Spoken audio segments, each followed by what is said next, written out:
Recording in progress. ¿Se ve, no es verdad? ¿Ven, no? Ah, bueno, por el chat a ver y díganme si se ve bien todo.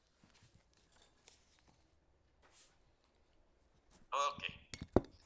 Bueno, entonces vamos a ver los genes que tienen una participación directa en la cantidad y calidad de carne producida en bovino. Ya hicimos nosotros, podemos seleccionar un montón de características. Pero yo les decía, tenemos que enfocarnos en las características que son más importantes económicamente, porque eso es lo que a nosotros nos va a devolver el ingreso versus el egreso. Nos va a dar estabilidad a una empresa productora de carne, o sea, de leche o doble propósito, ¿no? Entonces vamos a ver los genes que se han detectado que tienen su participación en estos dos tipos de producción de carne y leche en bovino y también en algunas otras especies. Vamos a ir primero en los ganados que es productor de carne o ganado de corte, ¿no? Siempre una de las dificultades en el ganado de corte es que las características no están codificadas por un solo gen, están codificadas por poligenes, se llama, o sea, 2 o 3 genes, digamos, interactúan entre ellos para producir cierta característica. Por ejemplo, la terneza, si bien es un gen, pero también tiene otros genes más que participan. La terneza es la blandura de la carne. Esos caracteres se clasifican en cualitativos y cuantitativos. Los cualitativos generalmente son por un solo gen, se llaman monogénicos, características monogénicas. Por ejemplo, el cuerno, presencia o ausencia del cuerno, un solo gen. Mientras que los cualitativos por muchos genes. Por ejemplo, yo les decía la terneza de la carne. La terneza de la carne tiene un gen, pero tiene 2 o 3 genes más que interactúan con ella. Entonces, la calidad de la carne, por ejemplo, cantidad es la cantidad de carne, ¿no? O sea, hay genes que codifican mayor cantidad, que un animal sea más pesado, que un animal rinda más. Hay genes que codifican esas características, también son poligenes, o sea que son hartos genes. Pero hay una característica que es privilegiada dentro de las características de la carne o de los animales de corte, que es la terneza. La terneza, que es la blandura de la carne cuando uno la mastica, es muy apreciada. Entonces, a algunos les gusta que sea duro pero sabrosa, otras personas, la gran mayoría, le prefiere una carne bovina blanda, porque en el caso de los otros animales la consistencia de terneza es mucho más de mayor terneza. Por ejemplo, la carne de pollo, entonces ahí no hay necesidad, pero en la carne bovina sí se necesita que la terneza sea bastante elevada, ¿no?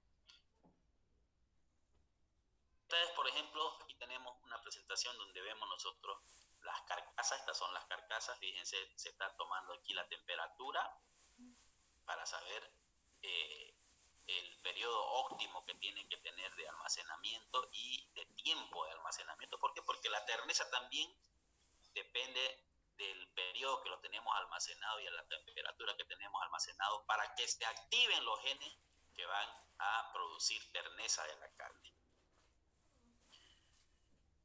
Una de las cosas más que también tienen que ver, son importantes, pero que son muy modificables en la calidad de la carne, es la jugosidad y el sabor. Todo esto está, en caso de la jugosidad, por ejemplo, es la forma de preparación.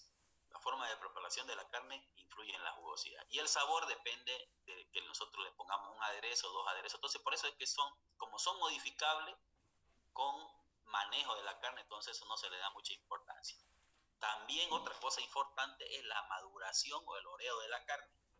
¿Por qué? Porque en esa maduración oreo es cuando está la carne a una determinada temperatura, refrigerada, colgada, y hay un periodo donde los genes participan en disminuir la resistencia de las fibras musculares y hacerla más tierna, ¿no?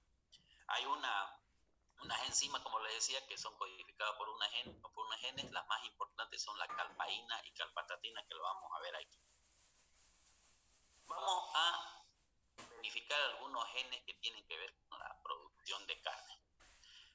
El primer gen es la miostatina. ¿Dónde se encuentra? Esta miostatina se encuentra en la región del centrómero del cromosoma número 2 bovino y lo que va a producir es una hiperplasia, hipertrofia de la fibra muscular. O sea, lo hace crecer a las fibras musculares, las hace ser, si tenía que ser al tamaño de mi dedo, las hace crecer al doble, pero tiene una particularidad de que al hacerla crecer mucho la fibra, no agarra mucho infiltración grasa intramuscular, o sea, es carne blanda, es carne magra, quiere decir carne sin mucha grasa. Pero sí tiene ese gen otra capacidad o otra ventaja, es que estimula la mayor eficiencia de conversión alimenticia. ¿Qué quiere decir eso? Que si con 1 kilo de alimento balanceado producía 200 gramos de carne, ahora con este gen, con 1 kilo de alimento balanceado va a producir 250 gramos de carne. O sea, hay una mayor eficiencia de conversión alimenticia. Quiere decir que los nutrientes se aprovechan mejor. ¿Cómo es que este gen produce esta acción? Para que ustedes vean en los animales, blonde de Aquitani y otros, se necesita que esté presentado como esta versión inactiva AA mayúscula. Esa es la presentación del gen favorable. Heterocigótico produce una hipertrofia parcial y homocigótico recesivo, como es AA minúscula, no produce el efecto. Entonces, es el que produce, es el que está más correlacionado junto con la calpaína y calpastatina a la terneza de la carne. Entonces, ya, vamos a ver calpaína, calpastatina, terneza, y este coadyuva con la terneza. ¿Cuáles son los efectos de la miostatina en el animal? ¿Qué produce? Los favorables: gran desarrollo muscular, incrementa el 20% de la masa muscular por hiperplasia generalizada. O sea, hay incremento del número de fibras musculares. O sea, si tenían que producirse 100, se producen 150. Además de eso, se reduce el 50% del contenido lipídico total del músculo y del tejido conectivo, lo que produce una carne tierna y magra. Por supuesto, a eso es el problema que no les gusta a muchas personas, porque sobre todo a los sudamericanos, que nos gusta que esté infiltradita la grasa entre las fibras musculares, porque cuando se pone a la parrilla, esa infiltración grasa y el colágeno producen ese olor característico que es el de la carne asada. Pero para los europeos, para algunos países europeos desarrollados o algunos asiáticos desarrollados como Japón, digamos, China no tiene estos gustos, China es al inverso, requieren de carne más magra. Pero siempre es bueno, ahorita vamos a ver otros genes que codifican, por ejemplo, el marmoleo, combinarlos para que este produzca gran desarrollo y el otro produzca una infiltración grasa. ¿Cuáles son los desfavorables? O sea, ¿cuáles son los desfavorables de este gen? Uno, alta incidencia de distocias al parto. ¿Por qué? Porque el animal, el feto se desarrolla grande, entonces la vaca no tiene que ser primeriza. La vaca debe haber tenido partos previos. ¿Para qué? Para que pueda salir sin ninguna dificultad el ternero. La fertilidad se reduce porque hay menos precocidad sexual. Como el animal tiende a desarrollarse con harta musculatura, hay una depresión con respecto a las hormonas que van a producir una fertilidad, una mejor fertilidad. Quiere decir, son de correlación negativa. A más miostatina, menor genes que codifican reproducción sexual. Hay baja tolerancia al estrés calórico. Los animales, como tienen un gran desarrollo, tienen harta musculatura, producen mucho calor, entonces les cuesta disipar ese calor. Entonces, ese es uno de los problemas que tiene la miostatina. Además de eso, cuando nosotros analizamos, por ejemplo, si es un animal doble propósito, hay un descenso en la producción de leche debido también a una correlación negativa con estos genes.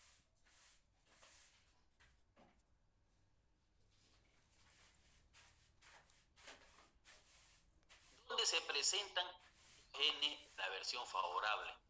¿Dónde se presentan? El blanco azul belga, el charolés, el blonde de Aquitani, que ahorita lo vamos a ver, el limousin, la raza piamontesa, la Santa Gertrudis, el Angus americano, es el Angus verdadero, el Hereford y la rubia gallega anturiana o asturiana. Son donde generalmente está el gen de la miostatina en forma favorable. Veamos cuáles son esa raza. Aquí tenemos el blanco azul belga, Fíjense, esta parte de la musculatura, generalmente se produce un desarrollo de la musculatura donde hay mayor movimiento. Entonces, si ven aquí en los miembros anteriores, fíjense donde hay mayor movimiento. En el bollo, aquí ustedes encuentran una doble musculatura. Igual acá en la parte posterior, una doble musculatura. También existen algunos criollos y acumeños que tienen la versión intermedia. ¿Qué es lo que se produce cuando se ve la miostatina?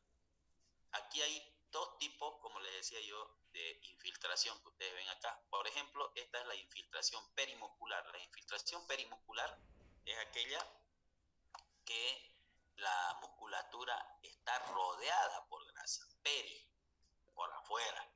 Y la intramuscular es la que tiene esta infiltración grasa y de colágeno por en dentro de la fibra.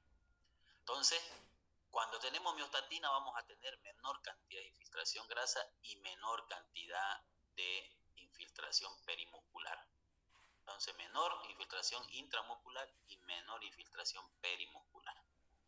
Entonces, esto es de un animal, en este caso es de este criollo, que no tiene la versión favorable, sino es una versión intermedia.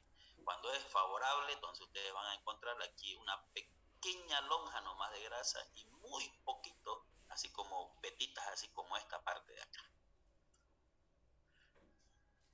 Hay también la miostatina en otras especies de animales domésticos.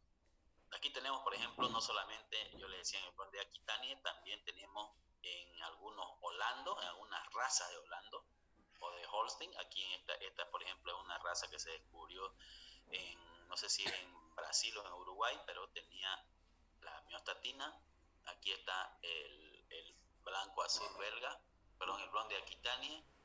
Esta es la carcasa. En perros también se puede observar, fíjense los perros como son demusculados, tienen una musculatura desarrollada. Las ovejas, fíjense los miembros posteriores y parte de los miembros anteriores muy desarrollados. Abajo ustedes pueden ver un conejo con miostatina favorable, A mayúscula, y un ratón, perdón, con miostatina desfavorable, ese aquí que ven abajo. En los humanos también se pueden producir versiones favorables de miostatina. Ustedes pueden ver acá un niño con una versión favorable de miostatina que tiene la infiltración o la musculatura infiltrada. Entonces son gente que va a tener tamaño grande, buena musculatura y sí va a tener la misma dificultad o desfavorable que vimos, poca resistencia al calor, etcétera, etcétera, ¿no?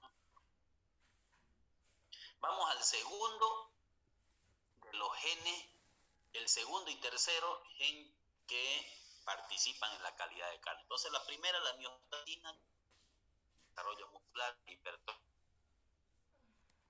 Y nos vamos al segundo.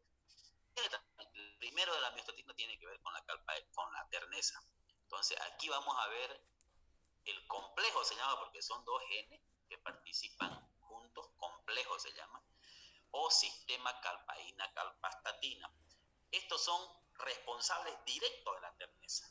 Estos dos genes son responsables totalmente directos de la terneza. Entonces, son responsables de renovar las proteínas musculares en el músculo esquelético y de la proteólisis o destrucción de la carne o de las fibras musculares o fragmentación celular después de la muerte. ¿Qué es la calpaína? La calpaína es la principal del proceso, más activa, producen mayor terneza o favorable. Entonces la calpaína es un grupo de genes que van a producir esta enzima que en su versión favorable va a producir mayor terneza. Y la calpastatina, que es un regulador de la actividad calpaína, las variantes menos activas producen mayor terneza. Es como cuando uno tiene un interruptor. Para que se produzca la luz, el foco sería la calpaína y el interruptor sería la calpastatina. Si ustedes no encienden la calpastatina, no se va a encender el foco. Si ustedes no ponen on o ponen apretan el interruptor, entonces no se va a producir la calpaína, o sea, no se va a producir la luz. Entonces, uno depende del otro. La calpaína depende de la calpastatina. Cuando la versión de la calpastatina es la menos activa se produce mayor terneza porque se va a activar la calpaína. ¿Dónde actúa la calpaína y calpastatina? La calpaína, bueno, la calpastatina, o sea, todas actúan en el músculo, entonces la calpastatina la activa la calpaína y la calpaína va a actuar en esta zona de acá, se llama línea Z. En esa línea Z de la fibra muscular la va a partir en pedacitos. Por lo tanto, al partirla al pedacito, y además de eso, aquí ustedes tienen la invaginación, y aquí está el núcleo de la fibra muscular, o sarcolema. El sarcolema de la fibra muscular la va a ablandar ese sarcolema y va a hacer que cuando ustedes lo mastiquen, esta fibra muscular sea mucho más blanda, porque está partida en varios pedacitos, pero además porque está ablandada con la misma acción enzimática del sarcolema. Siempre estas enzimas actúan coordinadamente, o sea, una actúa, se activa una y rum actúa, baja y inmediatamente baja. Entonces, la calpaína hay varias variantes, o sea, varios tipos de genes que codifican la calpaína. Nosotros mi trabajo de investigación fue precisamente en la calpastatina, en la Cas 2959 y la 482. Entonces, esta calpaína, por ejemplo, es una variante que se llama 1316, que está en el cromosoma 29 y que tiene dos variantes en la posición 316 del cromosoma. La calpastatina o Cas 2959 está localizado en el cromosoma 7 y tiene dos variantes en la posición 2959. Entonces, esta ya se ha demostrado que es la que va a hacer su actividad o va a activar a la calpaína 316 cuando está funcionando con su versión menos activa. Le va a permitir, o sea, cuando es más activa lo bloquea a la calpastatina, a la calpaína. Si es menos activa, o sea, más tranquila, vamos a decir así, se produce la acción de la calpaína. Otro de los genes menos importantes, ya que estos tres que tienen que ver a la asociación con la terneza, tenemos el gen de la leptina, se encuentra en el cromosoma número 4, pero ¿cuál es la importancia? Que está asociada a la cantidad de la grasa de la carne, al igual que al diacilglicerol, que vamos a ver. Entonces, tenemos la miostatina que produce gran cantidad de desarrollo muscular, tenemos la calpaína y calpastatina que producen la terneza, pero no nos olvidemos que la miostatina no la dejó infiltrar grasa. Entonces, con esta de la leptina y diacilglicerol podemos infiltrarle grasa. Entonces, producir el marmoleo es importante porque produce esta hormona el marmoleo o la infiltración grasa, denominada la grasa infiltrada, ¿no?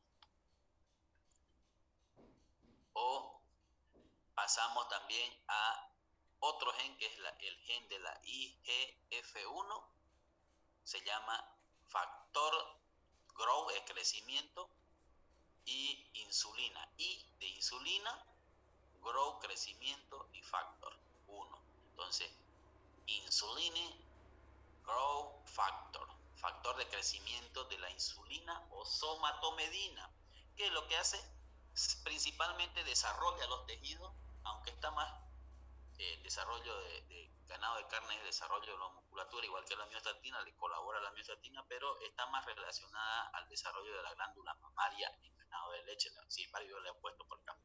Y ya la calpaína, que habíamos dicho que está en el cromosoma 7, es un inhibidor de la calpaína, ¿no?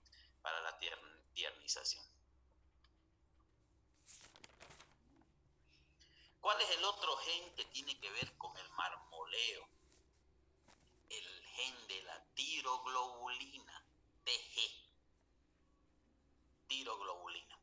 Este está en el cromosoma número 14 bovino, es un gen que produce la hormona tiroglobulina, que además va a ser precursora de la hormona tiroidea, que va a estar relacionada a la producción de grasa intramuscular, o sea, el marmoleo y además a la grasa extramuscular. Entonces, si la miostatina produce poca infiltración grasa, la tiroglobulina produce todo lo contrario. Entonces, si nosotros queremos darle no solamente terneza a nuestra carne y trabajamos con miostatina, calpaína y capatatina, pero decimos, pucha, los consumidores quieren que también tenga un poquito de grasa, le metemos un animal que tiene la versión favorable de este gen, que es el gen de la tiroglobulina, o TG. Y ya el gen de la U-calpaína ya habíamos visto que es la terneza de la carne, ¿no? Genes candidatos que participan en la cantidad y calidad de la leche producida. Antes de pasar ahí, vamos a cortar la grabación y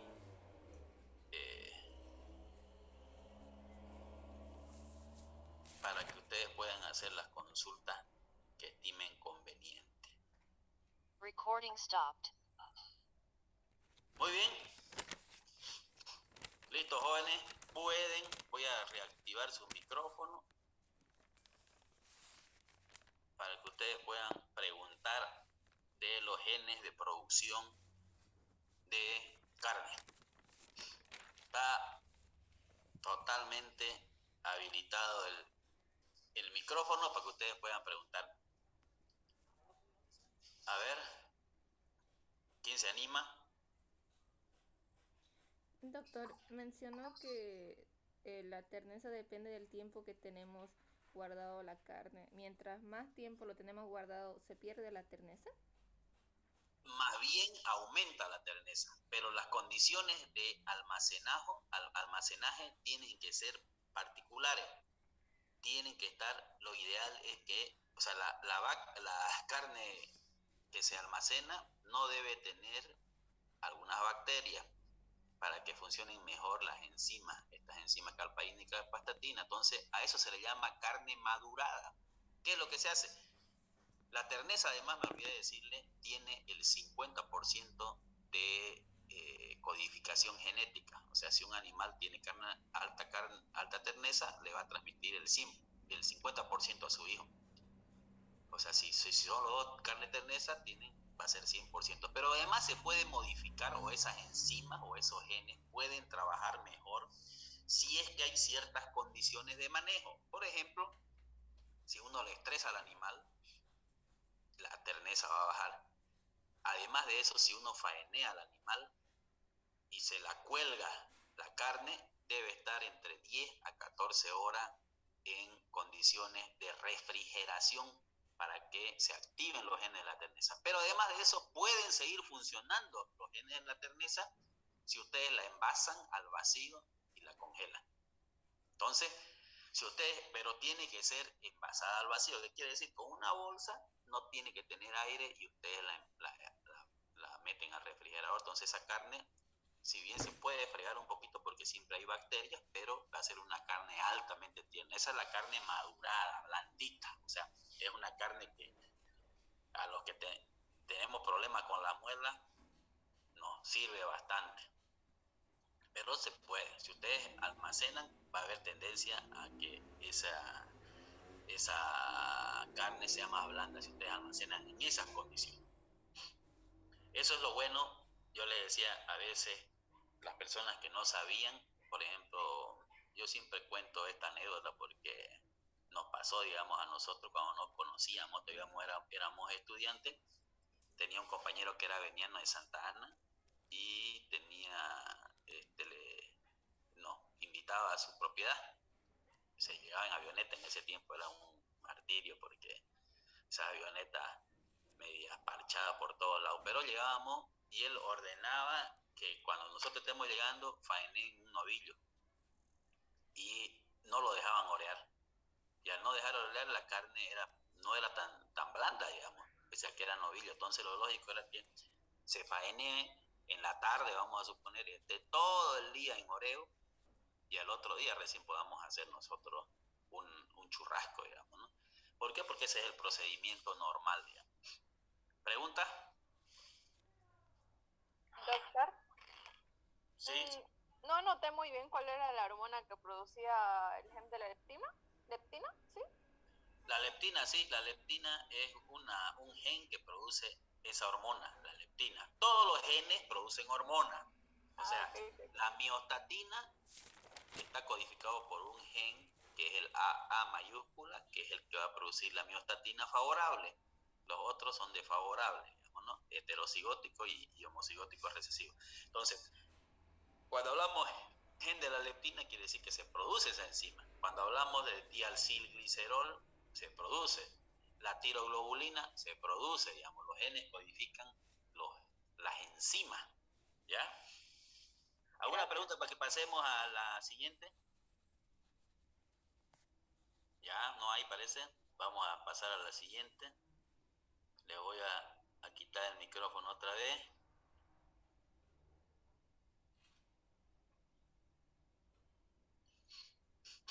Vamos a grabar. Recording in progress. Bueno, vamos a entrar a los genes que participan en la cantidad y calidad de la leche producida. Ya vimos los genes de calidad de carne y cantidad. Ahora vamos a ver lo que es la producción de leche y cuáles son los genes que están participando en esas características.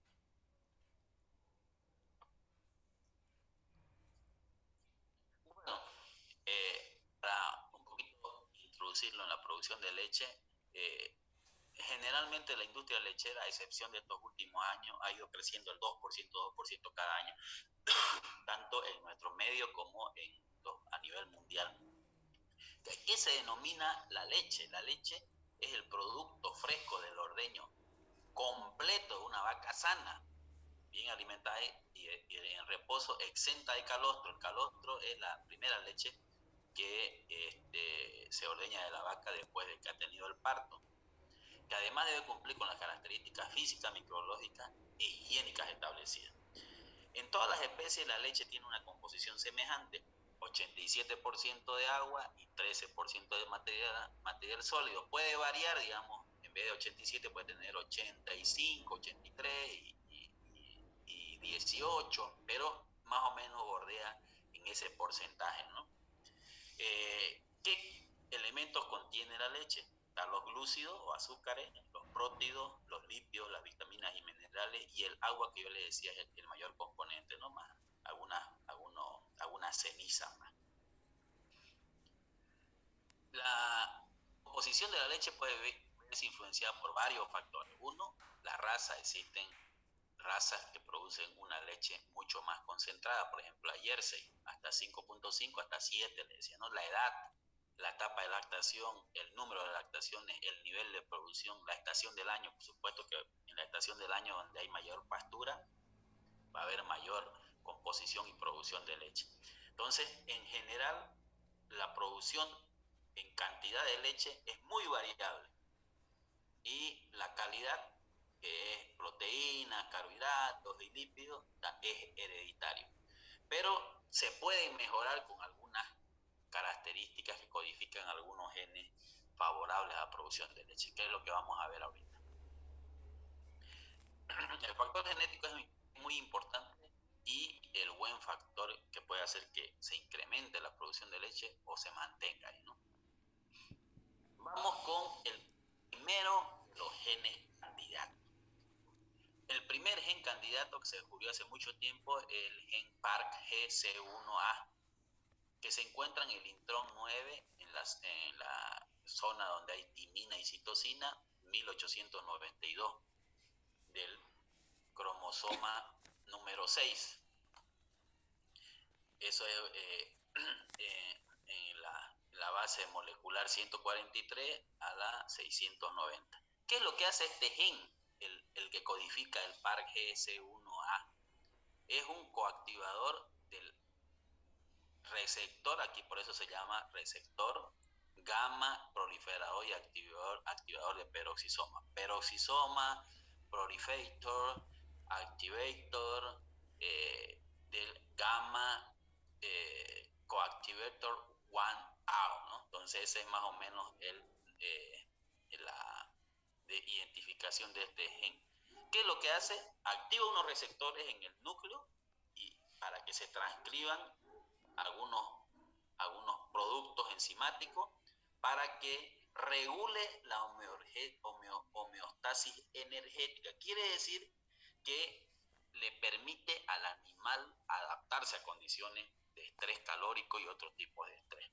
O sea, pueden hacer aumentar el metabolismo oxidativo, quemar grasa, quemar proteínas. Entonces es un gen, así como un gen que codifica y regula que el animal no esté estresado. ¿Qué es lo que hace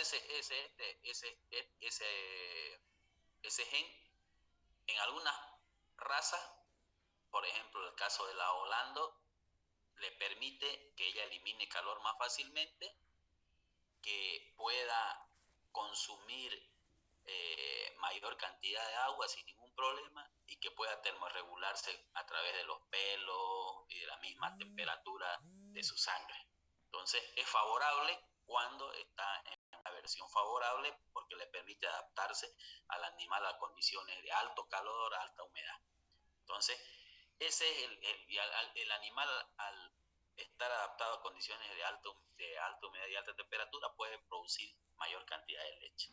Vamos al segundo, que es importante también, que es el gen FMO3, que está en el exón 6 del cromosoma número 16, que codifica una isoforma de la proteína flavina monooxigenasa, por eso se llama FMO3, flavina monooxigenasa.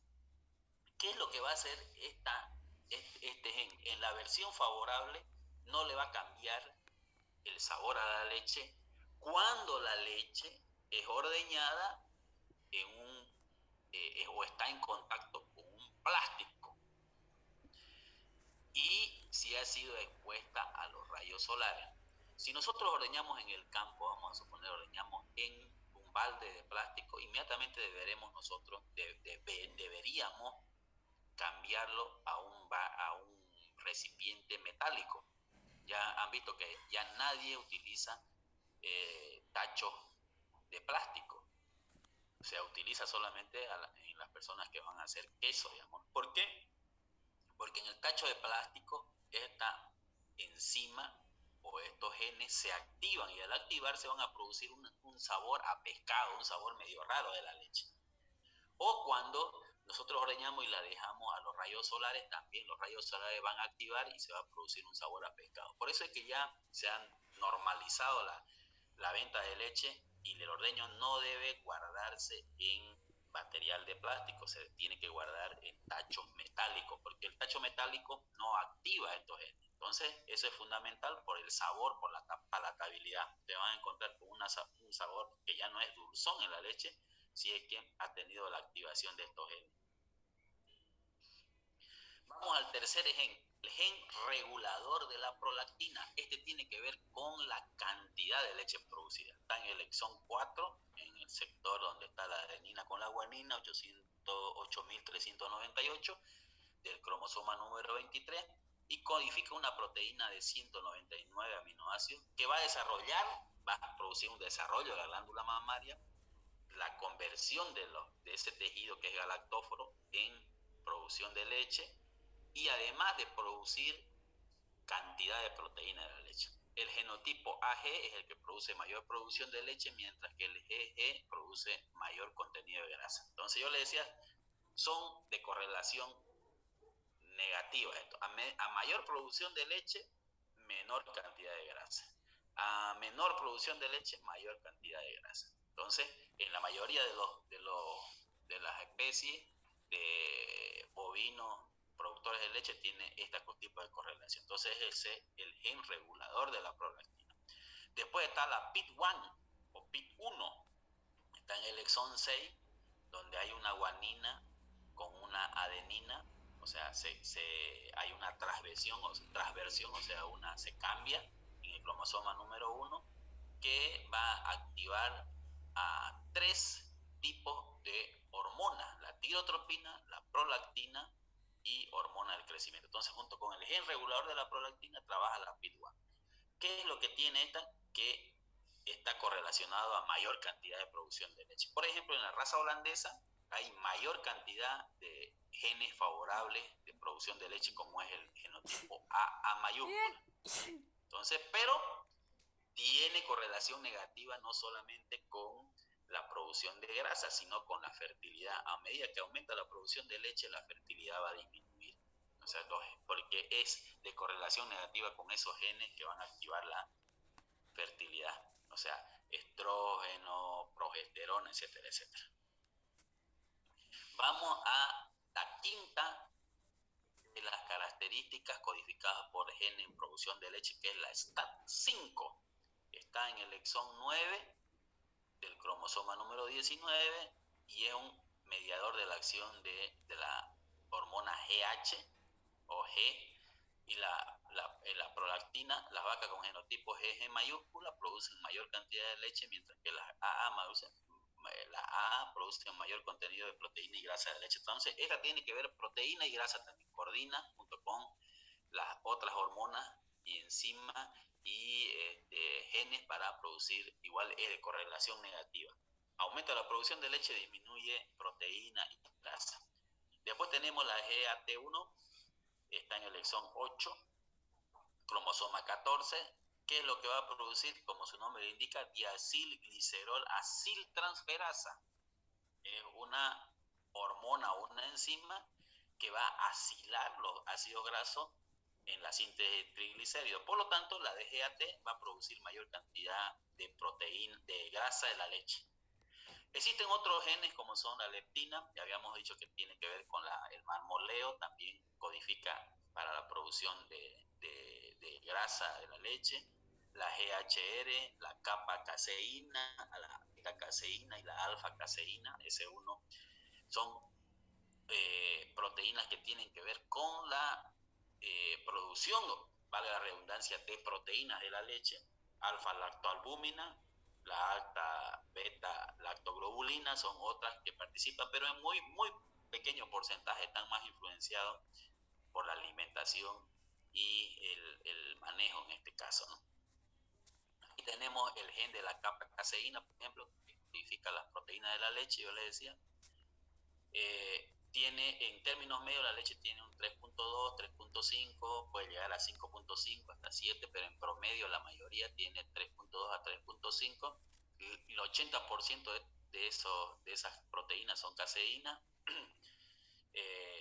Se hidroliza por la acción de una hormona que se llama renina, originando la desestabilización de las micelinas y forma los precipitados. Eso es lo que pasa cuando se hace queso, por ejemplo. Para la leche fluida, este gen de la kappa-caseína nos colabora en esa acción con la enzima renina y nos va a producir el famoso queso, ¿no? Ya nosotros podemos trabajar con.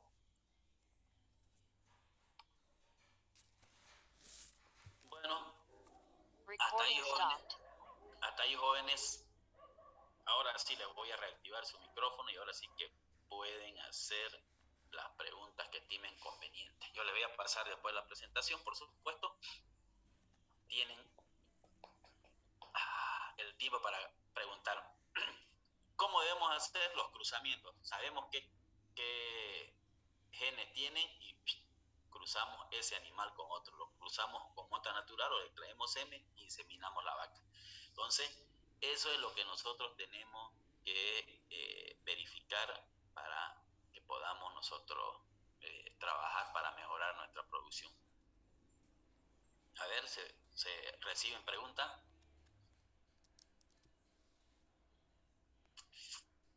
Doctor, hay una sustancia tras el nacimiento de la vaquita, digamos, que es medio amarillenta. Esa es el calostro. Calostro se llama. Entonces, el calostro es la leche que se saca después del parto y se mantiene durante 3 a 5 días en la vaca. Algunas a los 3 días ya están sin calostro, que es una leche pero con el doble de contenido sólido. O sea, si la leche tenía 87% de agua y 13% de materia seca, esta leche o el calostro va a tener 24 a 26%. Esa va a ser su cantidad de materia seca. Por eso es que es amarilla y me saladita. No sé si alguna vez ustedes habrán tomado, pero yo he tomado saladita y así gruesa, digamos, no gruesa. Eso es más o menos. ¿Qué tiene? Además de eso, tiene muchos anticuerpos, muchos. Por eso es que al ternero se le debe dejar tomar 1 o 2 días, porque ahí es lo que le va a pasar la inmunidad a la madre. Igual, cuando ustedes también tienen hijos, ustedes tienen que darle esa leche, es fundamental para que el niño tome esa leche para que se desarrolle bien.